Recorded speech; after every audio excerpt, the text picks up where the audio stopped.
Welcome to Creations with X. Today I will be demonstrating how to turn your work when you are working in the row and things to spot and look out for when you are doing so. So grab your hook and yarn and let's get started.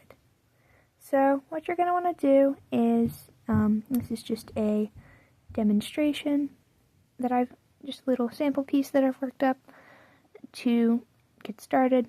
And so this is going to be, first I'm going to demonstrate what happens when you crochet into every single stitch but the chain. So this is when you work into every stitch in your row, but not the chain stitches on the ends. So I have 6 half double crochets here. I'm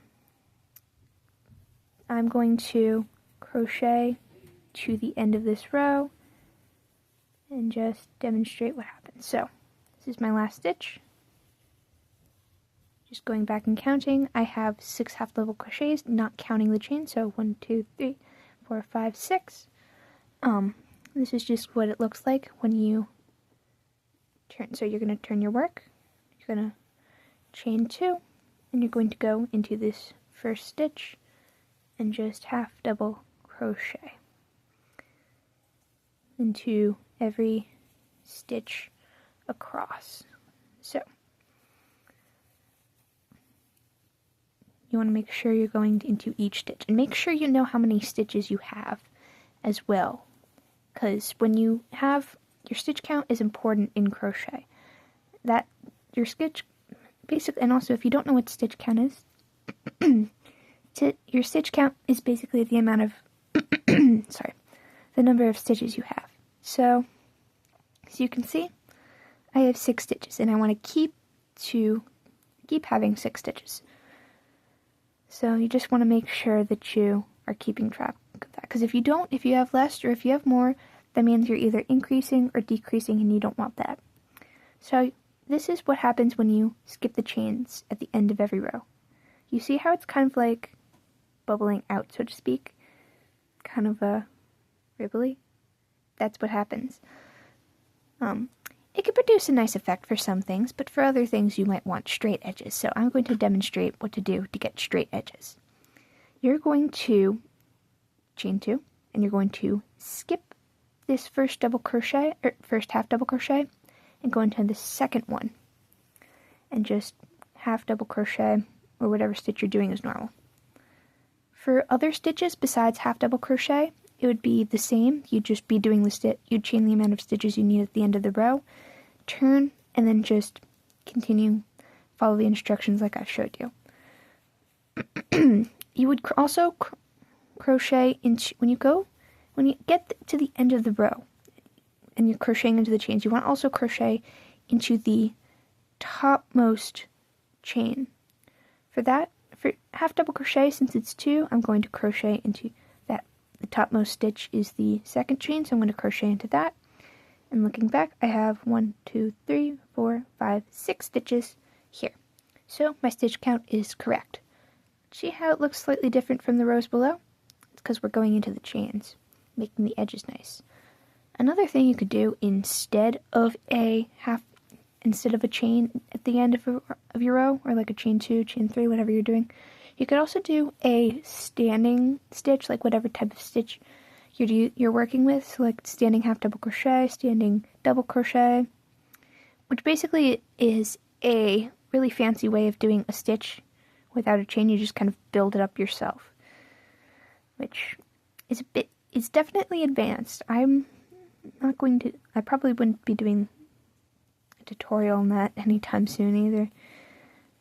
Maybe in the future though, I probably will, because it's a good technique to have.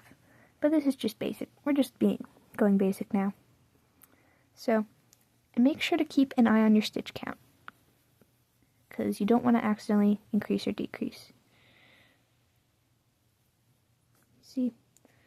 So, go into this stitch.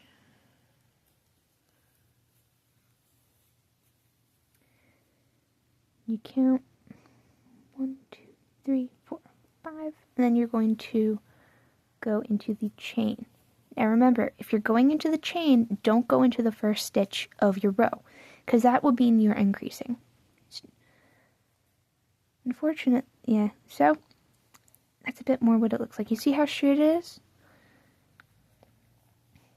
Just gonna turn, chain 2, skip that first stitch, because if you're going, because you have to pick one or the other.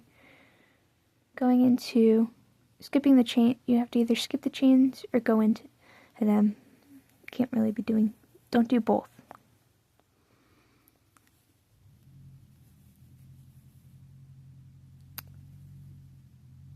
See, so, or you could do, like, just don't make sure you're not doing it on every row, because like you see, if you go into this one, it'd be doing the ruffle again, or like the kind of ripple.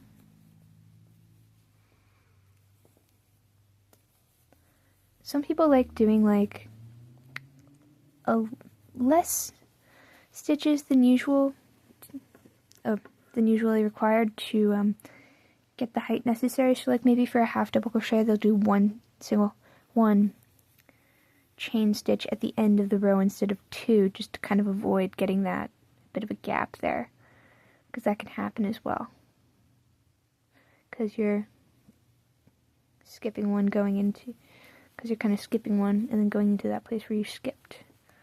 See, so then you're gonna go into that chain right there, going to pull through, but yeah, that's what it looks like, because the chain counts as your stitch, and which is also why, and because of these gaps, this is also why some people like doing like that standing stitch instead of just chaining and then crocheting, because it can help avoid that gap. So you see, the difference? When you go like this, when you skip the chain, you get kind of like maybe a slight scalloped edge. When you go into the chain, you get a flat edge, but like slight gaps. So that's what you do. To identify the chains, it does take a bit of time and practice, but you can usually, if you remember how many chains you did, you can usually identify it. So like, this is the second chain, the second V, so 1, 2. This is a stitch attached to this one, because when you're going into stitches, just another thing I want to explain real quick. This top of the stitch, so this is the stitch here. The top of the stitch is going to be like when the work is facing you after you just finished crocheting around a row. It will be here, slightly to the right. So this is a stitch. Kind of looks like a upside down L.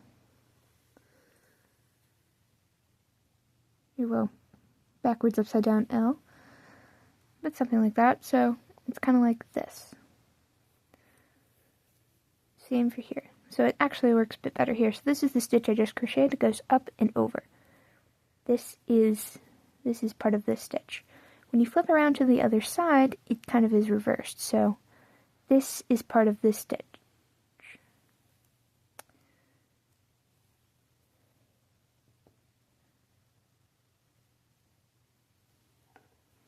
Maybe not reversed, but like, you get the idea. It's on this side.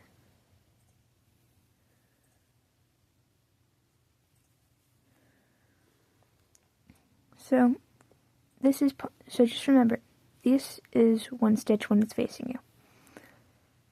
Just to know what it looks like. Oh, this, actually. Yeah, it's like this. So you see, when you're going into stitches, this bit right here is not a chain. This is part of this stitch right here. So that is one stitch. Just something to keep in mind. Any questions, just write them in the comments and I'll try and address them, because I know this can be a bit of a tricky challenge for crocheters to get the hang of, because I remember when I was first starting out, I made a trapezoid.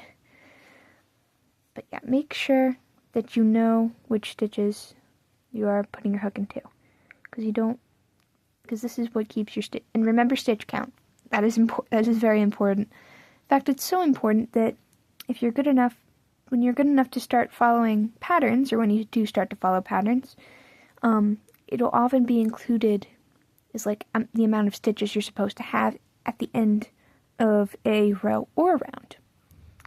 Okay, well, that was my tutorial on how to turn your work, how to crochet, and how to turn your work, and what different types of crocheting look like when you turn your work.